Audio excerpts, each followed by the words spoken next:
जय हिंद साथियों, स्वागत है हमारे इस YouTube channel smart study by Sujit sir में।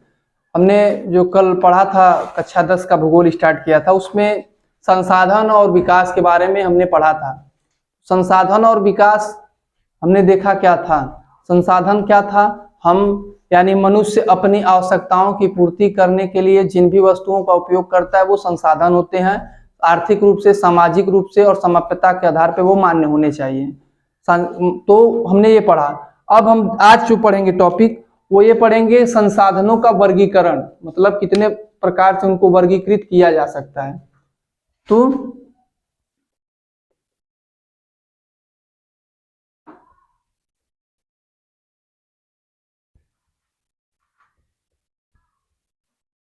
संसाधनों का वर्गीकरण, तो साधन होते हैं वो मुख्यतः 4 प्रकार से इनको वर्गीकृत किया गया है। एक पहला जो किया गया है वो उत्पत्ति के आधार पे।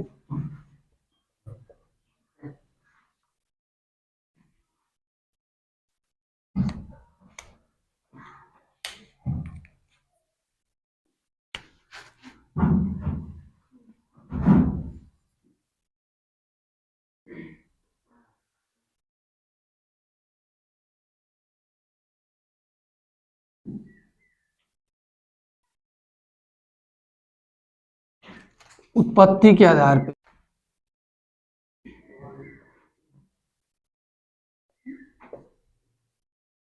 समाप्यता के आधार पर।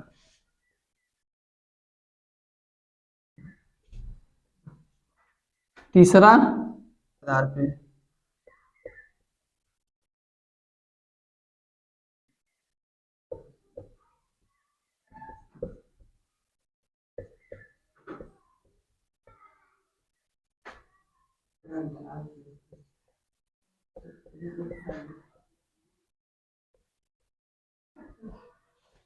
विकास के स्तर के आधार पर।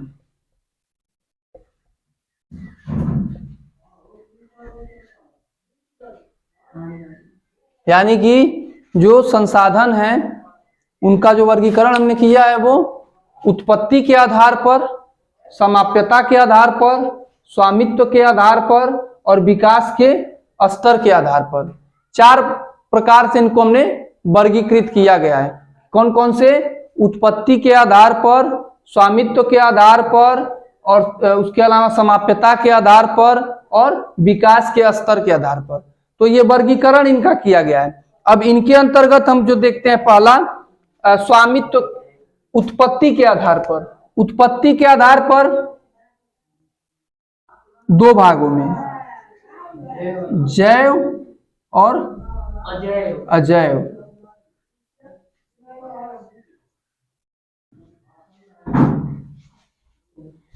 जैव और अजैव। जैव का मतलब क्या है? देखो, जैव से सीधा दिया गया जीव, यानी जीवमंडल में उपस्थित, जीवमंडल में ये जो भी चीजें मिलेंगे कौन से? उत्पत्ति के आधार पे, चाहे जैविक हो या अजैविक हो, वह जीवमंडल से प्राप्त होंगे। तो इनमें जैव जो हम देखेंगे, जैव का मतलब होता है जीवन, यानी जो जिसमें जीवन है, जो सजीव है वही क्या है? जैव है। अजैव का मतलब निर्जीव, ये निर्जीव वस्तुओं से बनते हैं, यानी इनमें जान नहीं होता है। तो जैसे हम देख सकते हैं जैव, जैव का मतलब क्या हो जाएगा? मनुष्य हो सकता है, उसके अलावा पशुपालन हो सकता है, पशु जो होते हैं उनको भी कह सकते हैं, वनस्पतियों को कह सकते हैं। ये सब क्या है? जैव के उदाहरण है। और अजैव के उदाहरण क्या है? चट्टाने हैं, चट्टान है, उसके अलावा पर्वत है। ये सब किसके उदाहरण है? अजैव के। तो अगर हमको जैविक की परिभाषा बतानी रहेगी, जैव के मतलब कि उत्पत्ति के आधार पर यदि जैव की परिभाषा बतानी रहेगी, मंडल में होता है और इनमें जीवन व्याप्त होता है। जैसे कि मनुष्य, वनस्पति, प्राणी, ये सब जितने भी हैं वो सब क्या हो जाएंगे? जैव मंडल के उदाहरण होंगे, मतलब जैव के उदाहरण होंगे। अजैव का मतलब क्या है? ये क्या होते हैं? ऐसे संसाधन जो निर्जीव वस्तुओं से बने होते हैं उनको हम क्या कहते हैं? अजैव संसाधन कहते हैं। जैसे चट्टान और धातुएं। तो इसका एग्जाम्पल अगर हमको लिखना रहेगा तो हम क्या क्या लिखेंगे? वो अलग चीज है, कल बताए थे ना, वो नवीकरण और नवीकरण वाला था। मनुष्य हो जाएगा, उसके अलावा पशु, उसके अलावा वनस्पति, मत्स्य, और ये सब मिलेंगे कहाँ से? जीवमंडल से। और अजैव में अगर हम देखेंगे तो अजैव में क्या क्या हो जाएंगे? चट्टान हो जाएगी और धातु। अब धातु और अधातु तो आगे वाला। जैव संसाधन किसे कहेंगे? परिभाषा क्या बताओ? जैव संसाधनों की प्राप्ति कहाँ से होती है? जैव मंडल से होती है। समझ में आया ना? इन संसाधनों की जो प्राप्ति होती है वो जैव मंडल से होती है और इनमें जीवन एक तरह से पाया जाता है। तो जैसे मनुष्य है, पशुपालन है, वनस्पतियां हैं, और इनका जो प्रवाह होता है वो निरंतर होता है, सतत होता है। सतत होने के बाद पुनः फिर क्या हो जाते हैं? उपलब्ध हो जाते हैं। जैसे यदि यही देख लेंगे वनस्पति, तो वो एक वनस्पतियां जब निकलेंगी कुछ समय बाद वो खत्म हो जाएंगी, तो दोबारा उसके स्थान पर कुछ वनस्पतियां निकल के आ जाएंगी। यानी इसमें, और ये चीजें जो हैं इनको यदि निकाल लिया जाए, धातु एक जगह से हटा दिया जाए, तो दोबारा धातु उत्पन्न थोड़ी ना होंगे, क्योंकि उसमें क्या है? वो निर्जीव है। सजीव और निर्जीव छोटी कक्षाओं में हम पढ़े हैं, वही चीजें इसमें भी हैं। जैव संसाधन का मतलब होता है ऐसे संसाधन जो जैव मंडल से उत्पन्न होते हैं या प्राप्त होते हैं और इनमें जीवन होता है, उसी को हम क्या कहेंगे? जैविक संसाधन कहेंगे। समझ में आया? अजैविक संसाधन, अजैव संसाधन हम क्या कर सकते हैं? यह निर्जीव होते हैं, इनमें जान नहीं होता है, जैसे कि चट्टान और धातु। यह किसके उदाहरण हो जाएंगे? अंतर दोनों में आता है, जैविक और अजैविक में। जैविक संसाधन और अजैविक संसाधन में अंतर, तो अंतर यही लिख लोगे। उदाहरण भी कुछ दिया गया, उदाहरण भी लिख लोगे। अब दूसरा हम देखते हैं समाप्यता के आधार पे। तो समाप्यता के आधार पे, समाप्यता का मतलब क्या है? उपयोग के आधार पे, वितरण के आधार पे अगर हम देखेंगे तो समाप्यता के आधार पे कितने भागों में बांटा गया है? 2। कौन कौन? नवीकरण और अनवीकरण।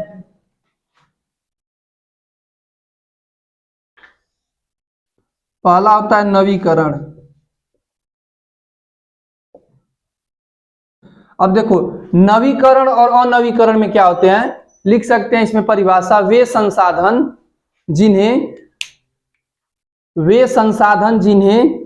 लिखो, वे संसाधन जिन्हें भौतिक, रासायनिक या यांत्रिक, वे संसाधन जिन्हें भौतिक, रासायनिक या यांत्रिक प्रक्रियाओं द्वारा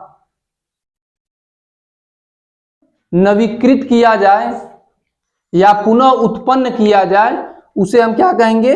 नवीकरण संसाधन कहेंगे। क्या लिखे? भौतिक, रासायनिक, यांत्रिक प्रक्रियाओं द्वारा नवीकृत किया जाए या पुनः उत्पन्न किया जा सकता है, उन्हें नवीकरण योग्य संसाधन कहते हैं।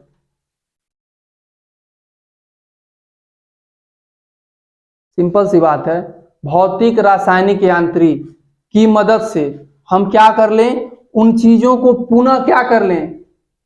उपयोग के लिए इस्तेमाल कर लें। वही क्या हो जाएगा? नवीकरण संसाधन हो जाएगा। नवीकरण का मतलब क्या होता है? नया करना। यानी ऐसी कोई वस्तुएं हैं जिनका हम क्या करें? उपयोग करने के बाद फिर पुनः बाद में वो खत्म हो जाए तो पुनः उसको उत्पन्न करके एक बार पुनः से उसका इस्तेमाल कर लिया जाए, वही क्या होते हैं? नवीकरण संसाधन होते हैं। जैसे सिंपल सी बात है, सुनो, सौर ऊर्जा क्या है? सौर ऊर्जा हम किसके माध्यम से? पैनल जो होता है, पैनल के माध्यम से क्या करते हैं? स्टोरेज करते हैं, सौर ऊर्जा को इकट्ठा करते हैं, फिर हम उसका इस्तेमाल करते हैं इलेक्ट्रिसिटी के रूप में। बाद में वो क्या हो जाता है? डिस्चार्ज हो जाता है। तो डिस्चार्ज होने के बाद क्या हम उठा करके बैटरी फेंक देते हैं या पैनल फेंक देते हैं? नहीं, पुनः उसको हम क्या करते हैं? रिस्टोरेज करते हैं, यानी पुनः उसका उपयोग कर लेते हैं। तो जिनका पुनः उपयोग कर लिया जाएगा वो क्या संसाधन होंगे? नवीकरण संसाधन होंगे। जिसमें उदाहरण क्या हो सकता है? सौर ऊर्जा और पवन ऊर्जा। सौर ऊर्जा और पवन ऊर्जा।